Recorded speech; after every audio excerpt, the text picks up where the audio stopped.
Our halftime guest is SWAC Commissioner Duer Sharp, who probably is always busy, but this is about the busiest considering some changing venues coming up for the championships. A lot of things to work through, a lot of things to talk about, a lot of issues. I wouldn't say it's a soap opera, but it's always a good dialogue and good conversation. We always have that conversation. And he's been here in Garland, and he's been in Fort Worth. He checked out the SWAC Baseball Championship venue, showed me some pictures of it, so we'll talk about that as well. Mr. Commissioner, we appreciate your time as always. It's my pleasure. Thank you. We'll talk about baseball in a little bit, but here, SWAC basketball, 7 men's teams, all the women's teams. For all the talk of minus the 3 men's teams, especially the regular season champion, do you think that has watered down this 2013 SWAC tournament? Oh, not at all. I mean, again, you got to play the games, and there's not much we can do about infractions, and not much we can do about APR. To have Texas Southern, Mississippi Valley, and Arkansas Pine Bluff in the tournament would be excellent, but you have to play with the cards that you're dealt with, and I still think there's an excitement. We are well above ticket sales, pre-ticket sales, as opposed to where we were last year. So that's exciting. So, I think as a staff, we're very excited. We look forward to everyone coming out. I think Toyota saw the vision. They're the title sponsor. So we're just looking for everybody to come out. We got an outstanding list of ancillary events starting yesterday with the Top Golf event. Had about 150, 200 people come out to that, so that was excellent. And then we have the party tonight at Button. So we're excited, man. You let the teams play, let the student athletes come out and have a great time, an excellent experience, and let's see who wins this. We were talking before we went on how I was kind of getting used to this facility and the coziness of it, but unfortunately this is going to be the last year, it appears, of the tournament here in Garland. Of the cities that have put in a bid, Garland is not one of those. Right. I think, we're in the middle of the RFP process, and the one good thing is there are cities who want SWAC basketball and cities that want SWAC football. We'll compile that list, and we'll submit them to the Council of Presidents and Chancellors in May, and then we'll let them make the decision. But I got to, John Wilborn, Kevin Welch, the staff here at the Curtis Caldwell Center, they've done an excellent job, and the city of Garland has done an excellent job in really embracing the basketball tournament. So, again, I think it's an exciting time, and we'll look forward to see, what other cities decide to, submit a proposal. You were talking, and one of the things I've always talked about with people, when you're putting on an event like a football championship or a basketball tournament or a baseball tournament, it's obviously more than just the tournament. You want to be in a city that has a lot of nightlife and day life. And you and I have talked the last couple of days. You're really pushing that more so than I've ever heard you push that. Well, I think it's just because from the marketing that we've done in the surveys, what you hear from the SWAC fan is we love SWAC football championship and we love SWAC basketball tournament. But you also got to find a destination city that has social aspect, nightlife, zoos for the kids, amusement parks. So when you look at it, you're really looking for a city that really embodies all those different aspects, because it gives you the total entertainment piece that we've always been looking for. So I think in moving forward, I think the council sees the vision, and it's up to me to really go out and bring that vision to life. So I think when we look at it, that's all we hear. Really, we're looking for a destination city, easy, accessible city. And then when we get there, give us a lot of things to do outside of football championship and basketball tournament. I think that's one component of it. And then finding an arena that's suitable to host the SWAC basketball tournament. Yeah. I mean, it would look good to have it in American Airlines Arena, which is downtown, or at the FedEx Forum in Memphis, or in Houston at the Toyota Center. That would be nice. Sure. But reality says something else. Well, I think what you have to do, you have to merit those type of venues. And what merits those type of venues are ticket sales. So, right now, the SWAC, we're in the process of building those ticket sales. But if you look at other conferences that are our size and that are in NBA arenas, they continuously do 12 to 16,000 tickets. We're not there yet. So, but as we start to increase the ticket sales, like I said, we're ahead of the schedule this year as opposed to last year in regards to ticket sales. But I think it's really, you have to go to that city and to that facility, and you have to let them see the vision they got to see the vision, and they got to join in with it. And so far, we really haven't been able to find that buy-in city and that buy-in facility. But I think I feel confident. I think, over the next I'd say about next 60 days, I think we'll definitely lock down both sites for football and basketball. What were the pre-ticket sales going in? Oh, man, right now, to tell you the truth, last year this time, we were at only about 11,000 tickets, sales, total dollars. Right now, we're at about 45,000 in total ticket sales. So that's a tremendous jump. And you're minus 3 teams, 2 of them which are marquee. I mean, Texas Southern and Arkansas Pine Bluff are right there at the top. Mississippi Valley has a great following. But, to see the increase in ticket sales, it really is a compliment to Garland in the Dallas Metroplex area. And then people just really saying, you know what, I went out last year, I had a great time. That's SWAC Basketball Tournament. And like I said, last night was just the kickoff event, but I think everybody I talked to who was there had an excellent time. For all the venues that you and I have talked about, the obvious ones that fans kind of accustomed to, New Orleans, Jackson, and, the other places where we talk about, then you hear some people say, well, it's not in a SWAC footprint. You talk about places like Memphis and Little Rock. Sure. What do you say to folks that when you bring up these cities and they say, man, this is not in the SWAC market? Well, I think sometimes you have to create the SWAC market. Schools want to get students from those different markets. So are we not, just because we're not in Georgia, do we not get students from Atlanta? Of course we do. Do our schools have student athletes from Memphis?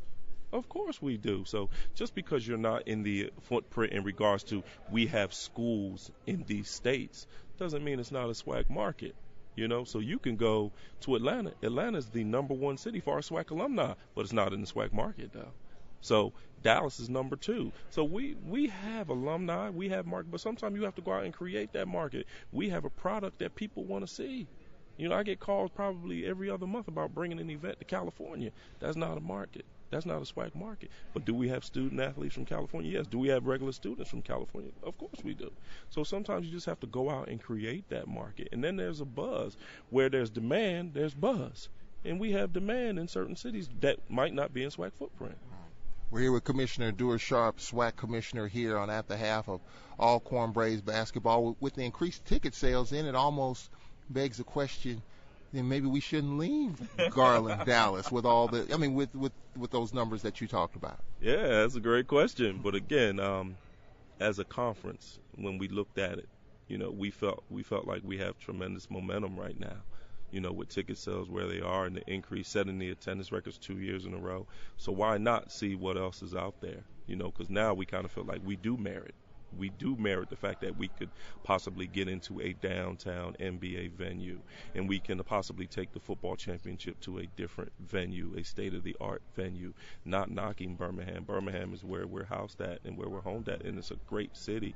But at the same time, when you're playing that second weekend in December, you kind of want to see if you can take the elements out of that equation, and a dome stadium would do that for us.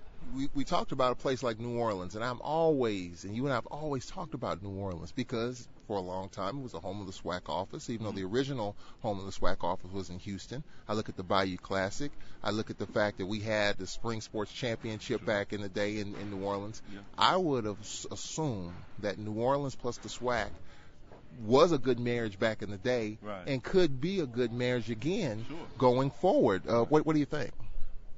I think so also. Again, we'll continue to reach out to New Orleans and see if there's any interest.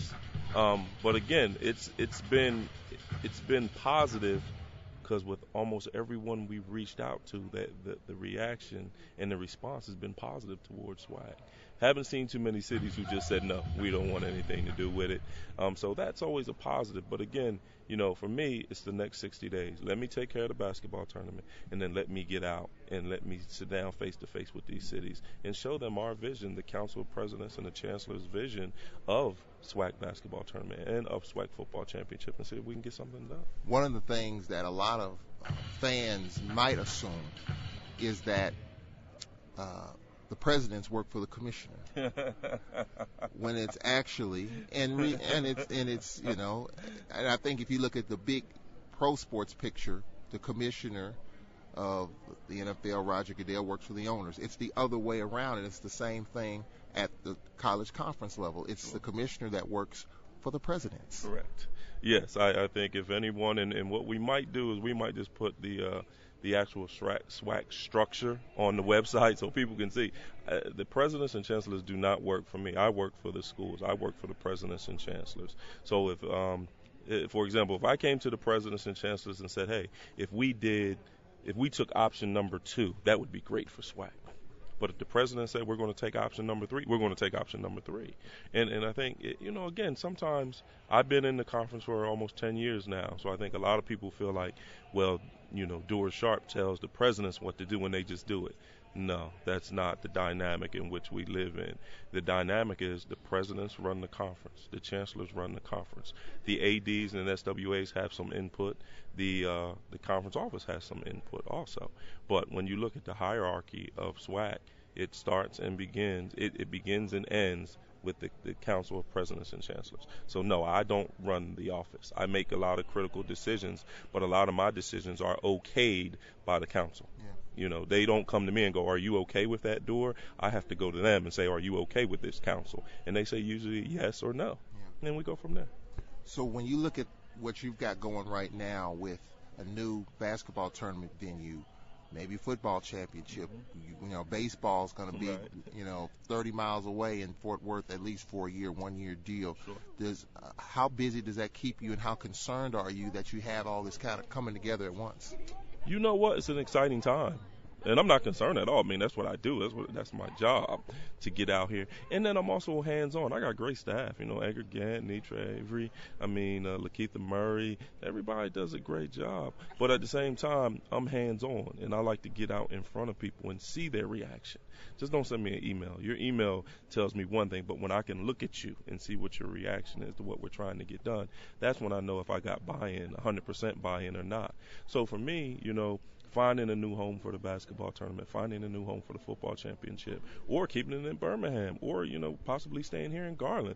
We don't know. But it's my job to go out and provide the Council of Presidents and Chancellors, the ADs, SWAs, with options and let them decide what they want to do. This is not just the conference office's decision.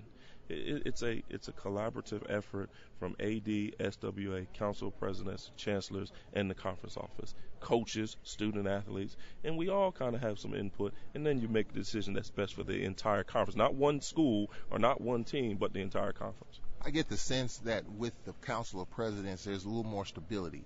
And I think, now you're seeing more, stabilization within the presidents. You don't see as much turnover. We've had since 95 a number of presidents, and even, Jackson State and other schools. I know at Mississippi Valley they're going to be looking for one soon. But I think for the most part, we, over the last couple of years, we have some stability. How much easier does that make your job when it's stable at the top?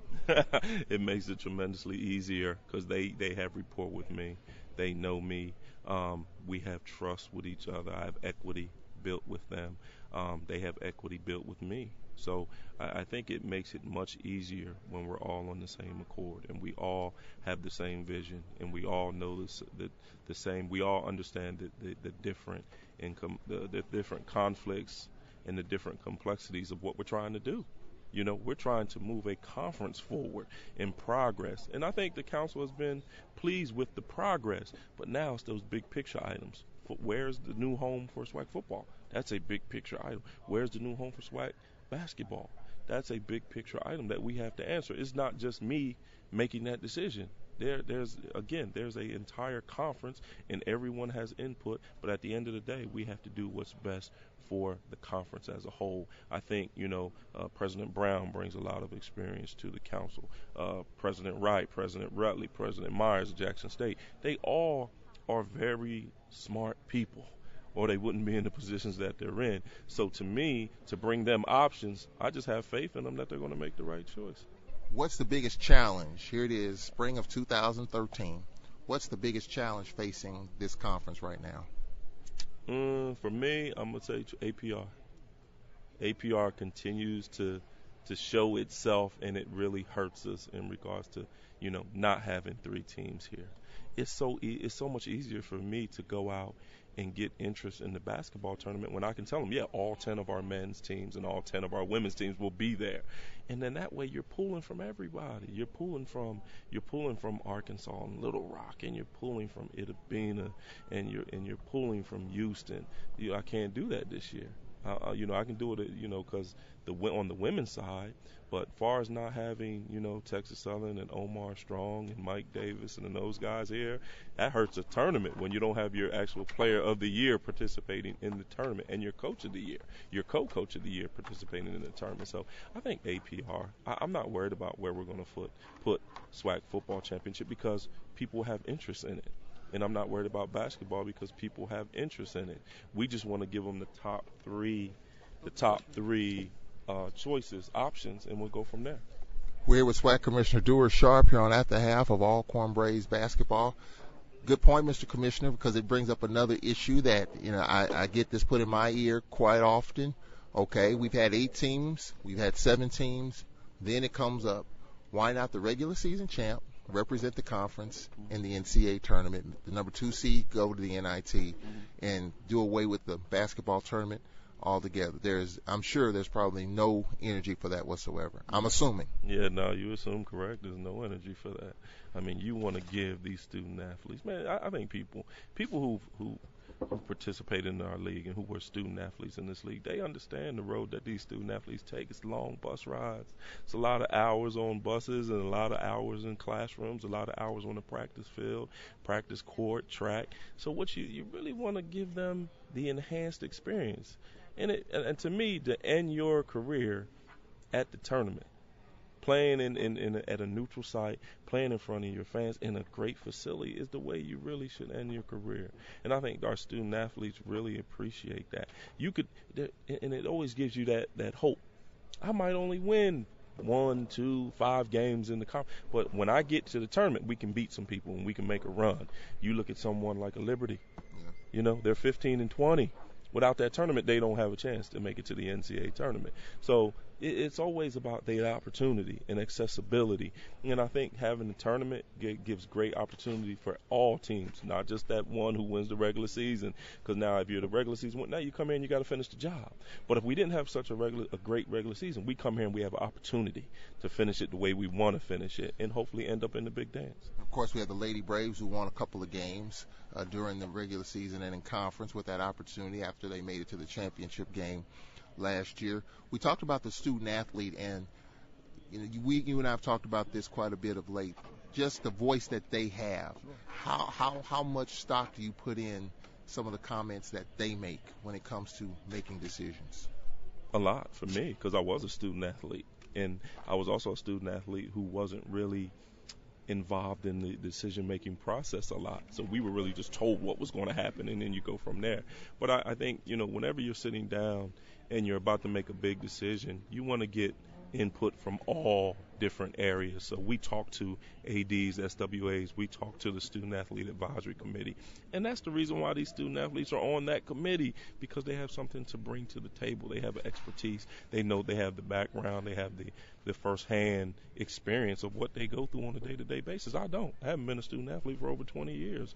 But at the same time, I have no hesitation in calling them up or getting them on a conference call and asking them, how do you feel about this? And it's always a good thing to have their input, because in this whole equation, they're the only people who don't get a salary.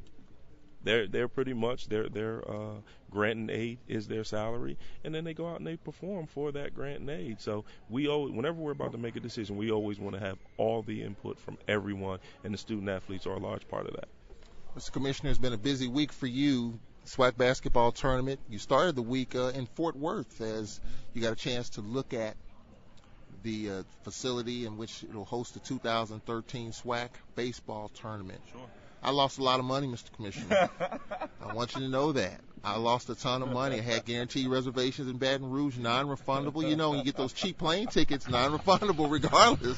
Cheap hotel rooms in Baton Rouge that I lost out on because I just assumed that the tournament was going to be in Baton Rouge. And then somebody said, wait a minute, the conference hasn't announced it yet. Right. And I said, my thinking was, it's probably too late to get a venue. Right. But obviously not. Talk about the process. When did it all come together or start to come together from the tournament being Heinz Field in Baton Rouge to Fort Worth? It was a quick process. I'd say about a month, and I was on a call with all the baseball coaches because I'm the liaison for baseball coaches for this 1 year, and I told them on the call, I said, hey, unless you all can come up with a different place, or unless we can find a different place, as of today, we're headed back to Southern University, and it was received the way it was received, and some positive and some negative, but we were all set to release it. We had talked to Southern, and we said, hey, right now it looks like you're probably going to host baseball. And then we got a call, from LaGrave Field in Fort Worth, and they said, hey, we have interest in hosting SWAC baseball if you haven't already selected a site. And we said, no, we haven't. I think they called us on a Wednesday about a month ago, and that Friday I was in Fort Worth doing the site visit. And it's an excellent facility.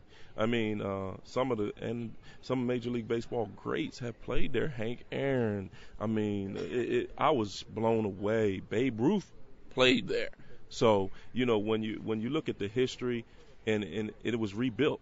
It had gone through some renovations, but the field is in excellent condition. Now, mind you, it's March, and the field is in excellent condition. So by the time we get there in May, I think it's going to be awesome.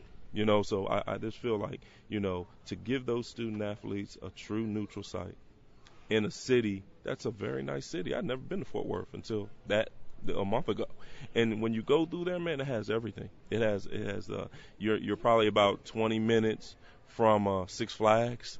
They have the Rangers ballpark in Arlington is about 20 minutes from there. So you have a lot of different things that you can bring the entire family and do. They have a water park. It's about 20 minutes from LaGrave Field. So we're just looking forward to people to come out and not to bash it, but get there and experience it and take a look and be objective when you look at it and go, man, this is a very nice facility. And I went up there again today just to make sure and say, hey, is this where we want to be? And when I was on that field, man, you couldn't ask for a better field. They have some upgrades that they have to make, and they're going to do that. And we feel confident that anyone who comes to Fort Worth in May is going to have an excellent experience at an excellent baseball tournament. What about those who say, but Mr. Commissioner, the tournament was at Southern last year, and even though the host team, the Jaguars, the home team, didn't get to where they wanted to be, right, it was still a great crowd, great energy, great environment. Right. Don't you want to keep that going yet again? And that's a great question, but at the same time, when we're talking about getting information from all parties, we talk to the ADs, we talk to the SWAs, we talk to the student athletes, we talk to the coaches. And almost to a person, their number one thing was student athlete experience. And when you talk to the student athletes, we would prefer a true neutral site, and in what other championship or tournament where it's not a part of the policy do we play at a home school's venue? And I think in making that decision, that weighed heavily with me that the student athletes preferred a neutral site. And I think also at the same time, you're in a no-win situation like you and I talked about. If I say we go back to Southern and Southern wins, everybody goes, well, they knew they had a home field advantage, and the conference didn't do anything about it. And if you don't go back there and they lose, well, we should have just stayed at Southern. So regardless of how I make that decision, you can't win.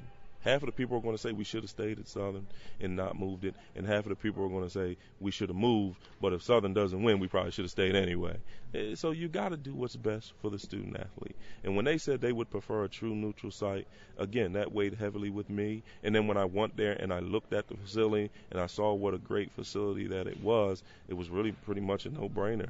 Yeah. And we wanted to make the decision so people could get their travel together. People like you who lost money on hotels and stuff can get that money back and might work, go and see what you can do and generate some more funds so you can get in better hotels. But again, man, Fort Worth is a great city. The hotels are excellent. Restaurants downtown galore. And I didn't even know that until today. So I was driving through downtown Fort Worth, and I just saw all the restaurants and the museums and things of that nature. So we just think it's going to be a great experience for everybody who attends. Did after the fact, did other venues, other cities kind of inquire about it?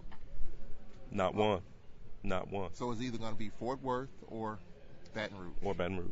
That was it. We had reached out to a couple. Again, we were surprised. Some of the answers were just flat out no. We have no interest in SWAC baseball. Well, we know you don't have anyone in the venue the same date as us.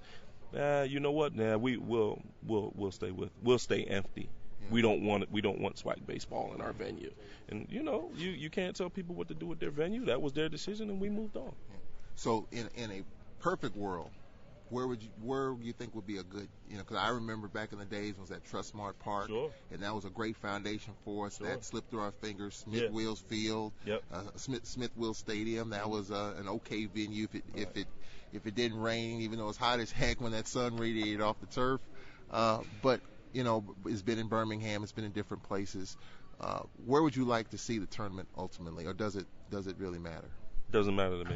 Like I said, my job is to go out and provide options for the council presidents, athletic directors, SWAs, and chancellors, and we're going to do that. We're going to hit the road here, and we're going to go sit down face to face with some venues. But again, trust me, Trustmark will be one of them that we're going to sit down with.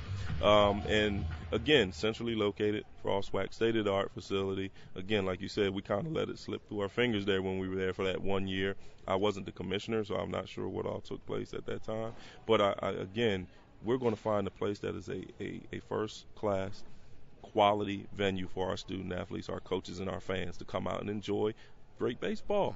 And I think that's really what it is. That's what it's about at the end of the day. You were telling me the other day, SWAC office in Birmingham, SEC office, when the SEC has a championship game in Atlanta, the football championship game, it's not like you can come right back behind them or in front of them. I mean, and it was just really shocking to me that, hey, if an event is held on a Saturday, then on a Sunday, you ought to be able to get that same venue if it's over. Well, that's policy for a lot of your major venues, though. Georgia Dome, Superdome in New Orleans, that's their policy. So if you have events that are alike, the SEC, they have in their policy or in their contracts with these venues that SWAC or any other conference cannot hold their football championship in Georgia Dome prior to them.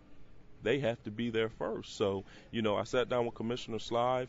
We talked about different, things about SWAC and different cities that we possibly could go to. He just said, hey, no matter where you go, as long as you don't bump heads with our events, you're okay. But again, that's normal policy. If I was able to get to we're in Legion Field. I wouldn't want another football championship in Legion Field prior to our game, because therefore you're going to lose out on some ticket sales. Somebody's not going to do both championship games. They'll do one, but they're probably not going to do two. So I'm not concerned about the policy. The policy is what it is. But it's difficult when you have SEC in your backyard and you kind of share the same venues, but every time you go to them, they go, we have SEC here, and you're going to lose that. You're going to lose that fight. SEC is going to win that fight most of the time. Even though SWAC fans, the SWAC has its own dynamic of folks. Exactly. And that's what I tell them. I said, there's two totally different dynamics. Your SWAC fan and your SEC fan are two totally different fans. But again, policy is what policy is. And events that are alike are events that are alike, regardless of the demographic. Commissioner Duer Sharp joining us. Mr. Commissioner, a lot to talk about. I'm looking forward to the tournament in Fort Worth. We appreciate your time. All right, man. Appreciate it. Thank you for the support. Always a lot of excitement, and some would say drama. One more question before I let you go. And I know in this world of social media, how are you enjoying or do you even deal with your Twitter account that much? Oh, yeah, man. I love my Twitter account, man. I mean, you were really. against it early on. I wasn't really into it, and I don't, really when you're dealing with a lot of things I have to deal with, you don't have time. But you know what? I enjoy getting the tweets from people. Some of them are a little harsh sometimes, but you know what? That's what I get paid for, man, to deal with that. And then I also like getting the tweets and the different emails because that's their opinion. And I like to have the opinion of folks before we're, when we're looking at different things. And, so it's been an excellent experience for me, man. And I apologize to everybody out there who's following me, because if you tweet me, I might not get back to you very soon because I'm usually on a plane or something like that. But I'm after we get finished with the basketball